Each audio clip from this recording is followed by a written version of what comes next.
YouTube, Scott here, and I am back with another instant, from my point of view anyway, review of Marvel's What If. I'm only up to Season 2, Episode 2.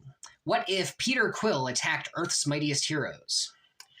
To start off with a little bit of an overview, I think I liked this episode a little bit better than the first one because it's slightly more plausible. I know What If is dealing with, the infinite complexities of the multiverse, but it asked us to imagine a universe where Ronan was powerful enough to destroy Thanos. And maybe it's just because they built Thanos up so much in the movies, but I don't see that happening. This one, however, this stems from the point where, Yondu and the Ravengers kidnapped Peter Quill from Earth. But instead of having a change of heart and raising Peter as his son, Yondu completed his mission and gave Peter to his father, the Celestial known as Ego. And we proceed from there. Peter crashes in a ship in Manhattan, right in front of Penn Station, right around where that first iconic circle shot of the Avengers was done. And it's pretty clear that Ego is working through him, because he is laying waste to the place. Now, this is all taking place when Peter is just a kid, so this is like right after he was kidnapped, which means it's 1988, and Peggy Carter and Howard Stark, still working for S.H.I.E.L.D., have to figure out some way to stop him. So, they get a team together. But it's 1988, so what do you have for Avengers? Well, you start off with not quite deadbeat dad Hank Pym, who is dealing with raising Hope as a single parent in San Francisco.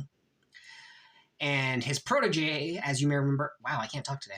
His protege, as you may remember from Ant-Man and the Wasp, Bill Foster, well, he is known as Giant Man. He's, still had some experience with Pym particles. We get Black Panther out of Wakanda, but not the one you're thinking of. It's his dad.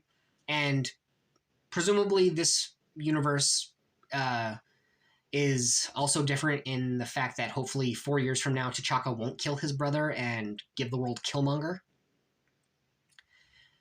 There's also Wendy Lawson, Air Force pilot, and also secretly Kree scientist Mar-Vell. And I feel like there's one I'm missing. Yep, there is. Inexplicably, Gorbachev reaches out from Russia and loans the Avengers the Winter Soldier. Honestly, I think even if the world was coming to an end, Russia would not be divulging evidence of a super soldier, but that's just me. Especially during the Cold War, even if it is at the tail end. So this newly formed team heads to Coney Island, where Peter went, because he's a kid and he likes amusement parks. Their efforts to subdue him fail miserably, but fortunately, of all people, Thor shows up to stop him.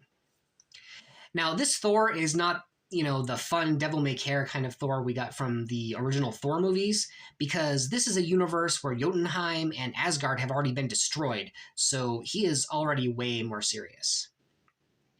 He wants to take the kid to face Asgardian justice, and believe me, you do not want to face Asgardian justice.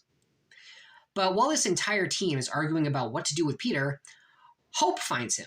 Yes, Hope is there because Hank couldn't find a babysitter. And she helps Peter escape so he can go find his mom's grave. Which is fair, I think. While all this is happening, Ego realizes that he seems to have lost control over his son. And I'd just like to point out, it's really cool that Kurt Russell is back as Ego, and it kind of makes me wonder about the particulars of his Disney contract.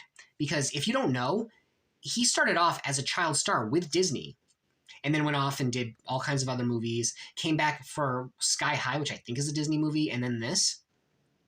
But I was under the impression that once, you start working for Disney, they kind of lock you in. So what is that all about?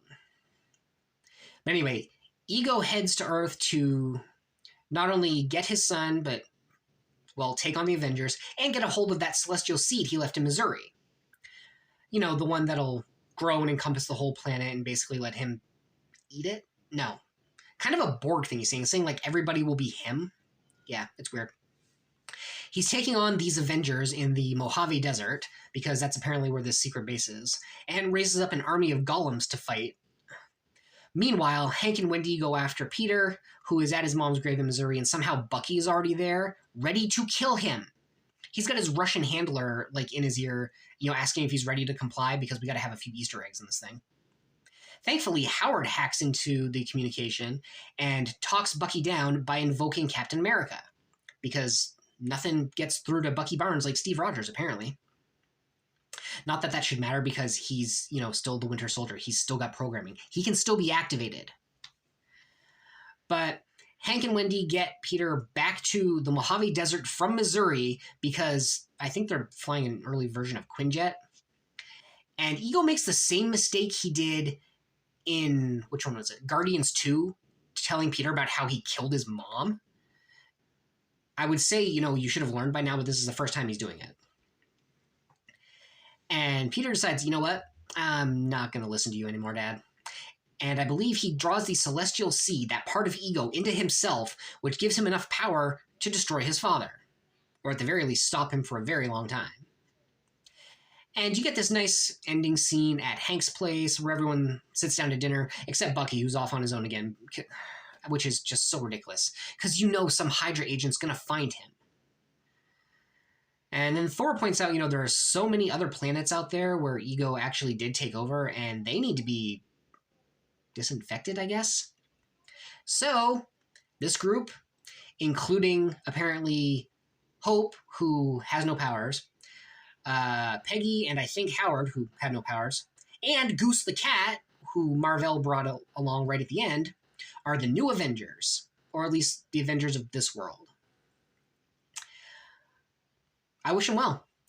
I found it interesting that Yondu is kind of an incidental character in both of these two episodes. It'd be really weird if he somehow showed up for the third one, and I don't think he's going to. I've had a bit of a look ahead, and I know what's going to happen. But this has actually kind of rekindled my interest in this, because you may have noticed so much time has gone by between the first and second episode reviews that I almost lost interest, and plus I have this whole other project I'm working on, but that's not important right now. But what I want to know is, what do you guys think? Leave a comment down below, like the video, share it around, subscribe if you're so inclined, smash that bell for notifications, because I am going to finish this season if it kills me. I got this thing lately where I start projects and don't finish them, and I don't like it. And plus, I'm working on a really big one, and it would be really bad to wuss out now. That being said, I have been Scott, and this has been Instant Review, an offshoot of opinions no one cares about. Everyone has opinions. This one was mine.